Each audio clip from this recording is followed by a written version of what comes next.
दोस्तों, आज के दिन में मैं तीसरी बार आपके सामने आ रहा हूं। अरोड़ा सॉल्यूशन चैनल पर एक बार फिर आपका स्वागत है। आज क्योंकि मैंने आपसे प्रॉमिस किया था, जब मैंने वीडियो डाली थी तो उसमें मैंने कहा था कि कल मैं डालूंगा UFBU IBA मीटिंग के बारे में, लेकिन जब तक अथेंटिकेटेड रिपोर्ट नहीं मिलती है तो मैं वीडियो नहीं बनाऊंगा। सुनी सुनाई बातें, लीडर साहिबान से करी हुई बातें, सोशल मीडिया से उठाई हुई बातें, न्यूज़पेपर से उठाई हुई बातें के ऊपर हम वीडियो नहीं बनाते हैं। और बैड लक हमारी ये है कि कल मीटिंग ख़त्म हुई है और आज सारा दिन UFBU 9 यूनियंस की जो अम्ब्रेला है, 9 यूनियंस में से कोई भी अपना डिटेल सर्कुलर नहीं निकाल सका। वो निकला है 7 बजे के बाद, शाम के 7 बजे के बाद जो मेरे को लेटर मिला है उसके बेस के ऊपर मैं वीडियो बना रहा हूँ। उसमें CHV साहब, नोबो है और कई यूनियंस हैं, ऑफिसर यूनियन, क्लरिकल यूनियन, जो भी उनके साथ IBA के साथ बातचीत हुई है। IBA में कौन कौन सा रिप्रेजेंटेटिव था, कौन से बैंक का CEO था, कौन से बैंक का MD था, मैं ये नहीं बताऊंगा क्योंकि वीडियो लंबी करना फालतू में कोई फ़ायदा नहीं होता। हमने तो बात करनी है कि क्या हमारा मुद्दा, क्या हमारा रेजिडुअल इशू, क्या हमारा पेंडिंग इशू जो 5 साल से लटक रहा है कोई सॉल्व हुआ कि नहीं हुआ। बात इसके ऊपर करनी है। ये नहीं कहना ये राज किरण राव थे, ये फलाना था, ये सेंट्रल बैंक ऑफ इंडिया का MD था, ये यूनियन का ये लीडर था, उसने ये कहा और उसने ये कहा। एक्चुअली तो लाइव टेलीकास्ट होना चाहिए। हमारी बैड लक है, ना IBA इसके ऊपर जोर देती है, ना हमारी यूनियन इसके ऊपर जोर दे रही है, ना हमारे सर्विंग बैंकर्स इसके ऊपर जोर दे रहे हैं। लाइव टेलीकास्ट मीटिंग का क्यों नहीं हो सकता? जब क्रिकेट का मैच लाइव टेलीकास्ट हो सकता है, लोकसभा की मीटिंग जो है, लोकसभा के अंदर बहस जो है वो लाइव टेलीकास्ट हो सकती है, राज्यसभा लाइव टेलीकास्ट, तो क्या हमारी ये 2 घंटे की मीटिंग लाइव टेलीकास्ट नहीं हो सकती? छोटी छोटी कंपनियां जो है जूम ऐप के ऊपर अपनी मीटिंग को लाइव टेलीकास्ट करती हैं। मैं वेबिनार में जाता हूं, मैं सेमिनार में इनवाइटेड हूं। कल संडे है तो कल जूम ऐप के ऊपर अमेरिका की कंपनी मेरी इंटरव्यू ले रही है।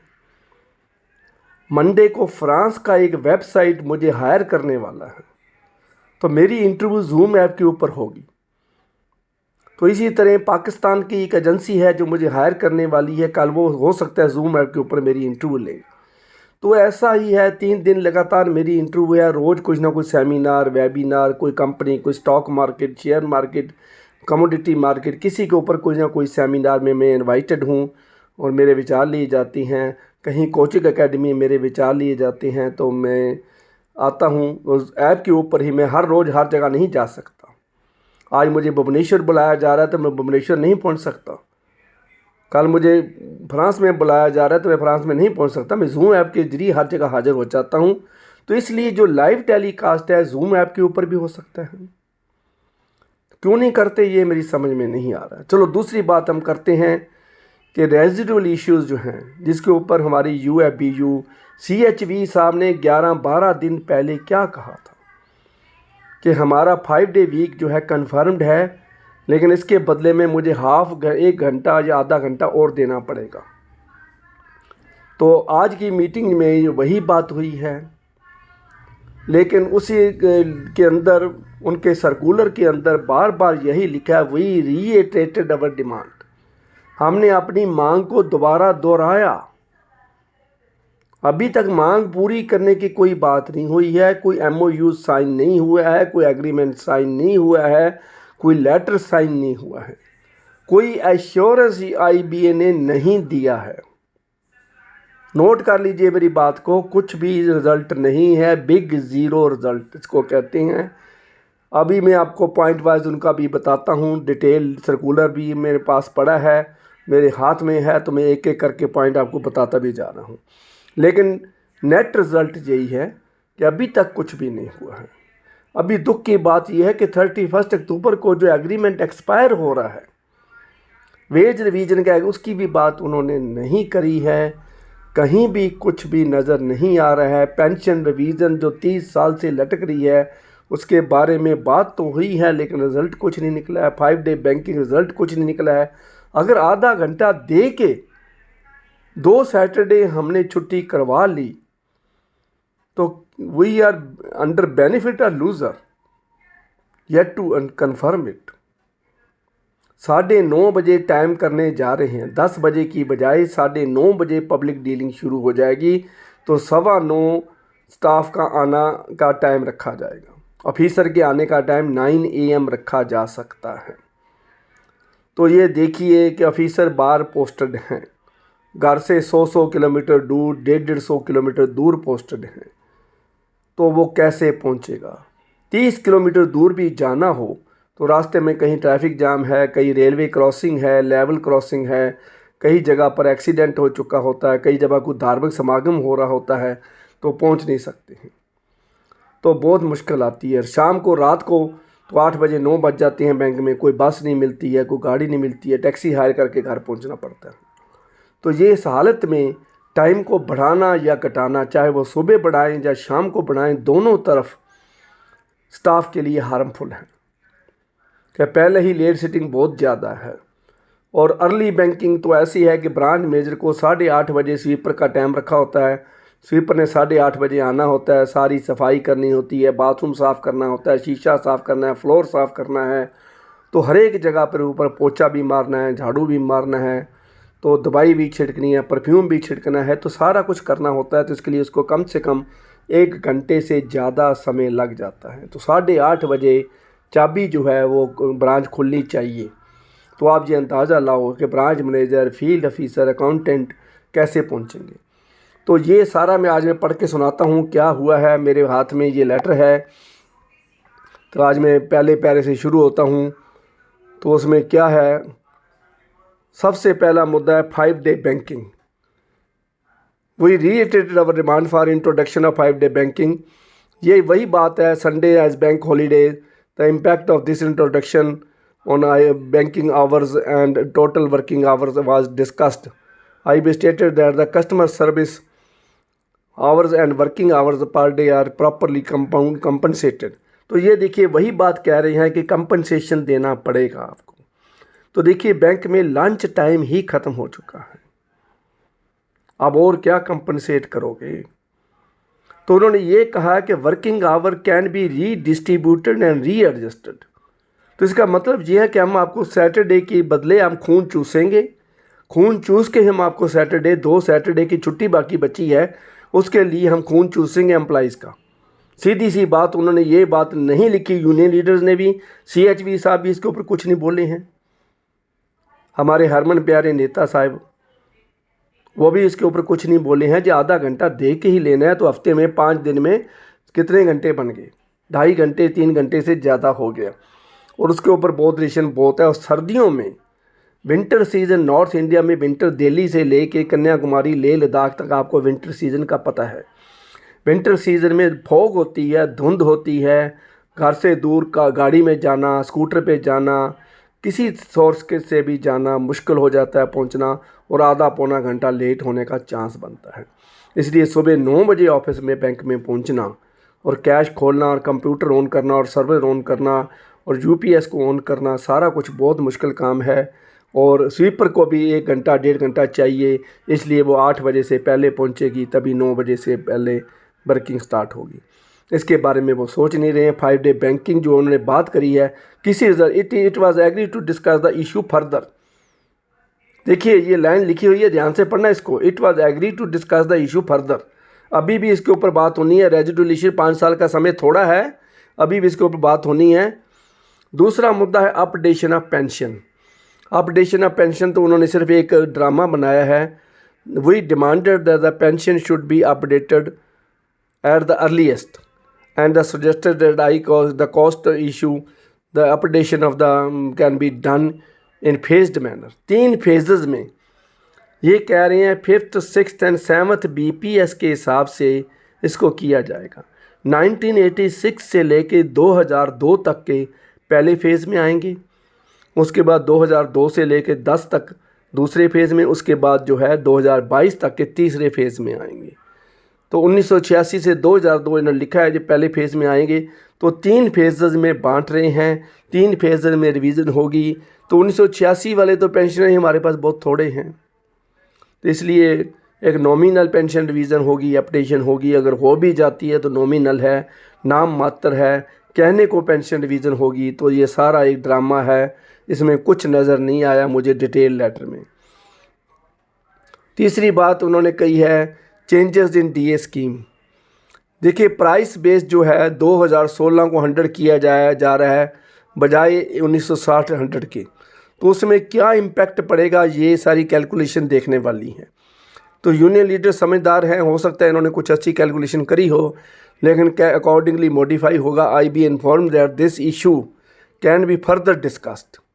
अभी 5 साल बीत गए हैं, एक्सपायर हो चुके हैं, टाइम बीत चुका है, स्टाफ वेट कर चुका है, पेंशनर्स वेट कर रहे हैं, अभी भी उनको डीए की शर्म नहीं आ रही है। महंगाई हमारी आसमान छू रही है।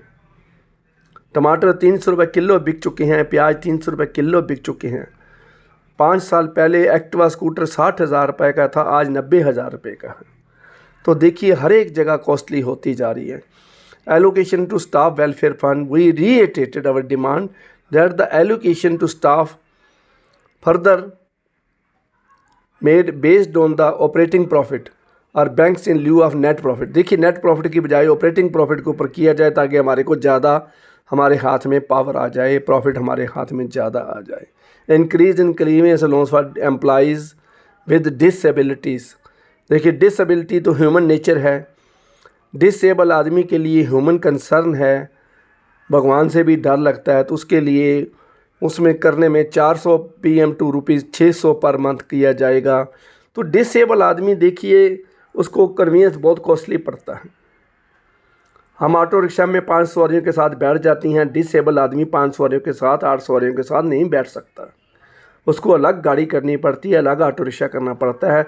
तो 200 रुपया इंक्रीज़ मंथली करना, 7 रुपीज़ पर डे से भी कम इंक्रीज़ है, 6.5 रुपये पर डे इंक्रीज़ बहुत थोड़ी है। इसकी इंक्रीज़ कम से कम 50 रुपीज़ पर डे होनी चाहिए ताकि डिसेबल आदमी आराम से बैठ के कंफर्टेबली खुद ऑटो रिक्शा करे, खुद टैक्सी करे, उसमें जा सके।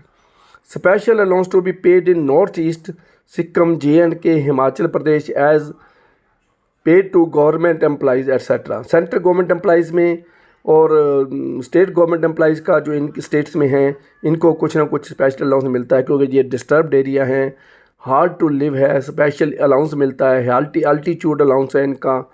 तो इनमें जो बॉर्डर एरियाज़ हैं तो इनके लिए ख़ास रिक्वायरमेंट है और ख़ास ही इनकी एंटाइटलमेंट बनती है, लेकिन इसके बारे में भी उन्होंने कुछ क्लियर नहीं करा है।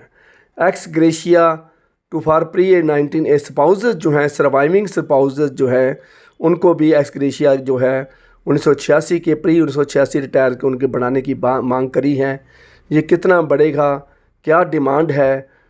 IB and sympathetic to our demand and agree to discuss the issue in their managing committee and resolve the same amicably। ये वही बात है कि आगे फर्दर डिस्कशन की ज़रूरत है। Improvement in pension scheme, pension regulation provide periodical updation of pension along with wage revision on service employees officer, full pension at 50% of pay to be given on retirement after 20 years instead of 33 years. देखिए ये demand उनकी बहुत जायज़ है, बहुत देर से ये मांग रहे हैं। 33 साल के बाद पेंशन की बजाय 20 ईयर्स के बाद मिलनी चाहिए और 50% पेंशन मिलनी चाहिए। Calculation of pension based on average of last 10 months और last month pay whichever is advantageous to retirees. जिसका रिटायरी को फ़ायदा है वो 10 महीने की पेंशन या लास्ट मंथ की पेंशन उसका लिया जाए, तो ये होने वाला चाहिए। ये बहुत देर की पेंडिंग डिमांड है, लेकिन उसका भी उन्होंने कोई रिज़ल्ट नहीं निकाला है। तो आज का तो किसी का रिजल्ट नहीं है। Clarification of fitment of ex serviceman employees, ex serviceman का मुद्दा बहुत देर से चल रहा है। उनकी सर्विस को, कितने साल की फौज की सर्विस को, हार्ड लाइफ को बैंक के अंदर कितना गिना जाता है, उसको बढ़ाने की मांग है, ताकि 3 साल की जो उनकी आर्मी की सर्विस है, ये एयरफोर्स में सार्जेंट जो हैं, स्क्वाड्रन लीडर्स हैं, सार्जेंट हैं, अदर रैंक्स के लोग हैं, एडजुटेंट हैं, तो जो जो इस पोस्ट पे रह चुके हैं उनको कुछ ना कुछ कंपनसेशन होना चाहिए। उसकी डिमांड भी काफ़ी बरसों से चली आ रही है। ये reply to clarification sought by banks, we pointed out that the various banks have referred certain issues to IBA seeking clarification on implementation of wage revision। देखिए, बैंक में कोई भी यूनिफॉर्मिटी नहीं है। Working hours, public dealing hours एक नहीं है। State bank of India का ऑफिसर 9:30 बजे उसकी ड्यूटी शुरू हो जाती है, 9:30 से 5:30 है। बाकी बैंकों के ऑफिसर की ड्यूटी 10 से 5 है। इसलिए इनके जो कैश ट्रांजैक्शन आवर्स हैं वो आगे पीछे हैं, इसलिए उनकी पब्लिक डीलिंग आवर्स भी आगे की पीछे हैं। उनके लिए एक चाहिए improvement in medical insurance scheme. ये आज भी कल मीटिंग में बात हुई है, तो इसके बारे में वो कह रहे हैं कि प्रीमियम को जो बैंक पे करे और उसके बाद उसके ऊपर चर्चा होगी। वही इशू है, वही है कि अभी चर्चा बाकी होनी है। Uniform banking business hours, SLBC state learning जो ब्रांचेज हैं, तो जो एयरपोर्ट के ऊपर 24 आवर ब्रांचेज हैं, उनके लिए भी ये यूनिफॉर्म वर्किंग आवर्स रखना चाहते हैं। जो राउंड द क्लॉक ब्रांचेज हैं वो सेपरेट रहेंगी, लेकिन बाकी जगह पर जो है वो एक ही आवर्स रहेंगे, working hour, public dealing hour एक ही रहेंगे। और लास्ट में इन्होंने लिखा है exemption of retirement benefit from income tax. We took up the issue of exemption of retirement benefit, particularly gratuity, leave encashment, additional 4% contribution to NPS from the purview of the income tax. IBA replied that the issue needs to be considered again। तो देखिए वही की वही बात है, सभी letters में, सारे लेटर में घुमा फिरा के हमारे को कुछ नहीं मिला है जिसमें मैं आपके ऊपर बात कर सकूं। देखिए वही चर्चा है, रेजिडुअल इश्यूज़ पेंडिंग, आज भी पेंडिंग है, कल भी पेंडिंग था, 5 साल पहले भी पेंडिंग था, 31 अक्टूबर 2022 को भी पेंडिंग होगा। आज मैं बता देता हूँ। देखिए UABU हमारी कुछ नहीं कर रही है, नेक्स्ट मीटिंग की डेट उन्होंने नहीं रखी है, 31 अक्टूबर फिर आ रही है, फिर यूनियन उनके ऊपर प्रेशर डालेगी कि हमारी नेगोशिएशन स्टार्ट करो वेज रिवीजन के लिए। तो सारे रेजिडुअल इशू दूसरे वेज रिवीजन में मर्ज हो जाएंगे। तो अगली वेज रिवीजन में हो सकता है ये कुछ इशू मान जाएं, लेकिन रिज़ल्ट क्या निकला? 0। जो बात हमारे 5 साल पहले हमारे को मिलनी चाहिए थी वो अगले 3 साल में यानी कि 8 साल के बाद मिलेगी। तो क्या बेनिफिट हुआ? क्या यूनियन का बेनिफिट हुआ? सेंट्रल गवर्नमेंट का एम्प्लॉई जहाँ यूनियन नहीं है वहाँ कमीशन 2 साल पहले बैठ जाता है और ड्यू डेट को कमीशन अपनी रिपोर्ट दे देता है और इम्प्लीमेंट हो जाती है। लेकिन दुख की बात यह है कि हमारे पास ऐसा कुछ नहीं है, और आज का जो सर्कुलर है वो ब्लैंक का ब्लैंक है, खाली का खाली है। जैसे हम 5 साल पहले थे, जैसे 1 महीना पहले थे, वैसे ही आज हैं। आज वैसे के वैसे बैठे हैं। दोस्तों, मुझे बहुत दुख के साथ वीडियो बनानी पड़ रही है, कोई खुशखबरी नहीं है। There is no good news in my thumbnail. मैं थंबनेल के ऊपर गुड न्यूज़ नहीं लिख सकता। आज का सर्कुलर, डिटेल सर्कुलर फॉलो, इस सर्कुलर बनाने के लिए 24 घंटे आपने लगा दिए। इसमें तो कुछ नहीं लिखा, वो matter need further discussion, matter need further discussion, और चर्चा होनी बाकी है। तो क्या रह गया इसमें? चलो दोस्तों, हम कुछ नहीं कर सकते, हम यूट्यूबर हैं, हम यूट्यूब वीडियो डाल सकते हैं, सोशल मीडिया पे बैंकर्स की आवाज़ उठा सकते हैं, रिटायरीज़ की आवाज़ उठा सकते हैं। आगे शोर आपने डालना है, आगे आपने हिम्मत करनी है, आपने धरने करने हैं, आपने वो करना है। दूसरी रही बात, 11 अक्टूबर को जो पेशी है हमारी नेक्स्ट हियरिंग सुप्रीम कोर्ट की, वो 11 अक्टूबर है। देखिए, मैं कुछ दिनों के लिए आउट ऑफ कंट्री जा रहा हूँ। I am going to Dubai, UAE, United Arab Emirates. Dubai में मैं जा रहा हूँ 6 अक्टूबर से 12 अक्टूबर। 6 अक्टूबर सुबह दिल्ली से मेरी फ़्लाइट है 7:40 पर स्पाइस जेट की, और उधर से मेरी फ़्लाइट है 12 तारीख रात के 10:50 पर। दिल्ली में सुबह 3 बजे पहुँचूँगा, तो 13 तारीख को मैं घर पहुँचूँगा और 13 तारीख को मैं वीडियो डाल पाऊँगा। तो 11 अक्टूबर की जो डेवलपमेंट है वो आपको वीडियो में बताने की कोशिश करूँगा। लेकिन हमारा जो हेक्टिक शेड्यूल होगा, साइट सीइंग का, बुर्ज खलीफे का टूर है, अबू धाबी का टूर है, अटलांटिस वर्ल्ड का टूर है, तो कई जगह जाना है। अगर मिला टाइम तो मैं वीडियो डालता रहूँगा, मैं शॉर्ट वीडियो डालता रहूँगा, नहीं है तो मैं कम्युनिटी टैब में पोस्ट डालता रहूँगा। क्या डेवलपमेंट हुई उसके बारे में आपको बताता रहूँगा, आपके साथ में इन टच रहूँगा। तो तीसरी बात है कि मैं कुछ ना कुछ वीलॉग्स जो हैं, वीडियो लॉग, जो अटलांटिस की विज़िट है, बुर्ज खलीफा है, अबू धाबी है, डाउ क्रूज़ है, डेजर्ट सफारी है, इन सभी के ऊपर मैं 2-2 मिनट की, 1-1 मिनट की वीडियो लॉग्स बना के आपको डालता रहूँगा। मुझे आशा है कि उस वीडियो को भी आप शेयर करते रहोगे। जैसे बैंकिंग की वीडियो को आप शेयर करते हो, जैसे बैंकिंग की वीडियो को आप देखते हो, वैसे वीलॉग को भी आप देखते रहोगे। तो मुझे आशा है मेरी इस वीडियो को भी शेयर करना, सब्सक्राइब करना और लाइक करना नहीं भूलोगे। और कमेंट्स में मुझे बताइए कि मेरी वीडियो आपको कैसी लगी, गलत लगी कि ठीक लगी, उसके ऊपर ज़रूर अपने विचार दीजिए। Thank you very much.